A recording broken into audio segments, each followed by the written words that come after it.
Hello and welcome to another exciting new episode of Consult the Doctor. This is the Royal Edition, because I got no less than 4 questions about royalty and fountain pens, and I thought I'd save them all up and put them into a single episode. The first question I don't have an answer to, so that's a great start. What pen does King Charles III use? I have no clue, and I tried to look online. I couldn't find a clear answer. There were people who claim that it's a Pelican. There are people who claim that it's a Parker. From what I could see, close-up shots of his recent signing fiasco, it looked to me like a Parker nib, something a duofold-like, but I'm really not sure. Now, there are older reports from when he was still Prince Charles that he actually uses a Mont Blanc, and I want to say it was a 146 Solitaire, which is a very nice pen. I had one. And that may have been my favorite Mont Blanc of all time, actually. It's a 146 that is covered entirely in silver, sterling silver. Very attractive, very nice pen, nice bit of weight to it because of the silver. And apparently he uses that for personal correspondence. I don't know if he still does, but that was his pen. His mother's pen was a Parker 51, if I remember correctly, that she used for a very long time. But what he was using, that did not look at all like a hooded nib. So I do know it's not a 51. Now I know that there's someone watching this who says, no, of course not, it's this. So comment the "it's this" part, and I'll be grateful. Okay. So I'm going to flip the order of the questions. I received them in a little bit, because the next question was, what problems does he have with his fountain pen leaking? Well, the problem was that the pen was leaking. The question is why. And I can come up with a host of reasons, but one thing that stood out to me, and I'm going to use a very large pen to demonstrate the issue, was that it looked like he was holding it not really at an angle to the paper, but very, very flat. Like really, really flat. Look closely at the video or the pictures. It looks like he's holding the pen very flat to the paper. And I don't think that did him any favors. Now, if this is a cartridge converter filled, or piston filled pen, there's not an immediate modern Parker that comes to my mind that is piston filled, but I could be wrong. If that was just inked up and primed so that he could write with it, it's not unthinkable that a blob of ink would just come out, which I think has happened to the best of us. If it was something like that, well then it doesn't matter how you hold the pen. If there's a blob of ink in the feed is oversaturated because it was dipped in ink. That's likely to happen. And I wonder if they did something like that they inked up the pen and then they maybe dipped in a bottle of ink so it would write straight away, but it wasn't really wiped down properly. I don't know, this is speculation. Certainly, like holding a pen almost flat to the paper, that will not work. If there is a drop of ink on the feed, that's just going to rub off, right?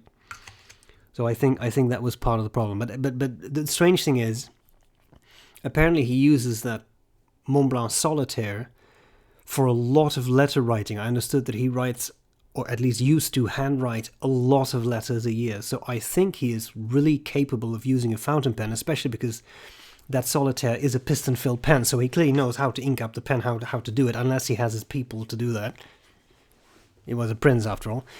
But it's just odd. I wonder if it was just a bad confluence of things, and it just dripped, and then he was angry, and of course, right then you're on video, and that makes it even more frustrating. I certainly understand what that's like. So, I think he knows very well what he's doing with pens. I just think something happened there. Okay. The next question I thought was very interesting, and was a kind of a philosophical one. Should we all use organic ink like King Charles? I wasn't aware that he used organic ink. I certainly think it's nice to use organic ink. Beyond that, I've never given it any thought. I don't know truly what the advantages are. Organic food is often touted as, it's great because it's organic, but given that I don't see most of us drinking down a bottle of ink, I don't know what the benefits would be. Maybe it would be better for the environment if we don't use all sorts of horrid chemicals in it.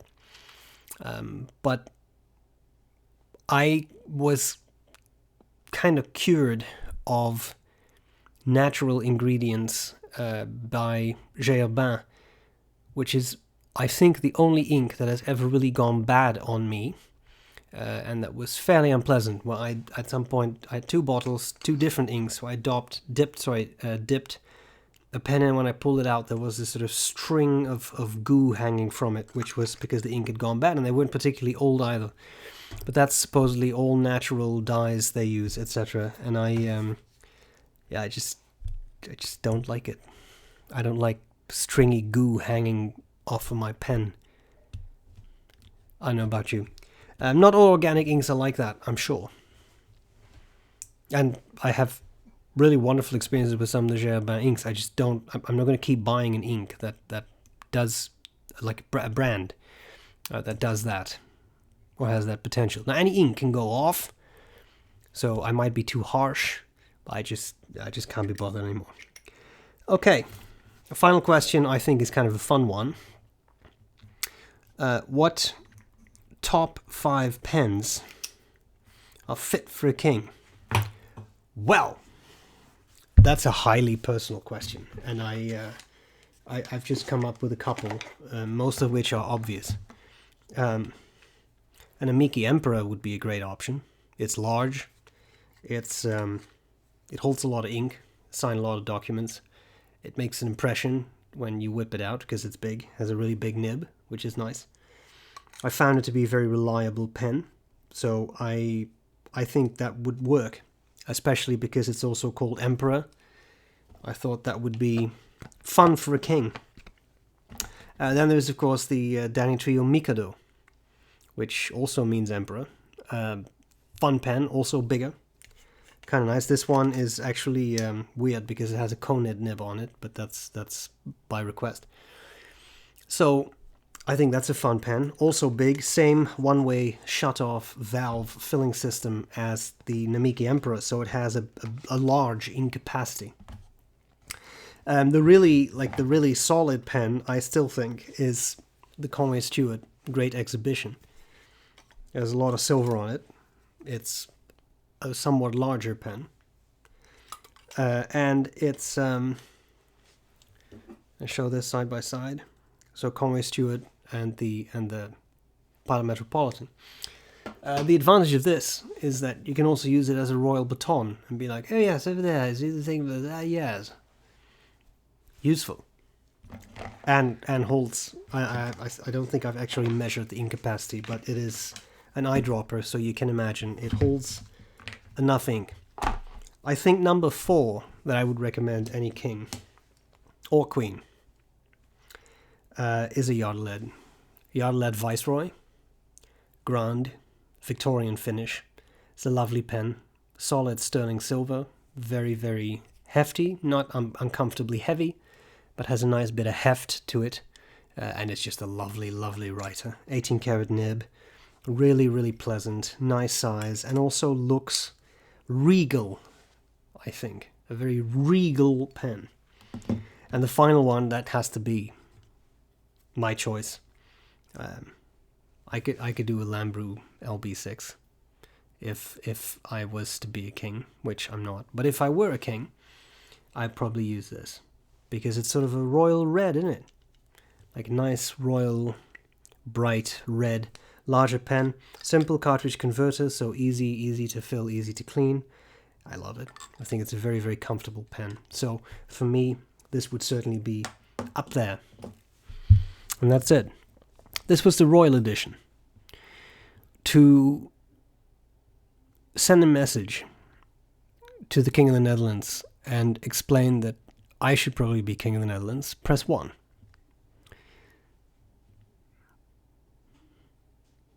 Okay, that was it. I hope this was useful, and I'll gladly see you later.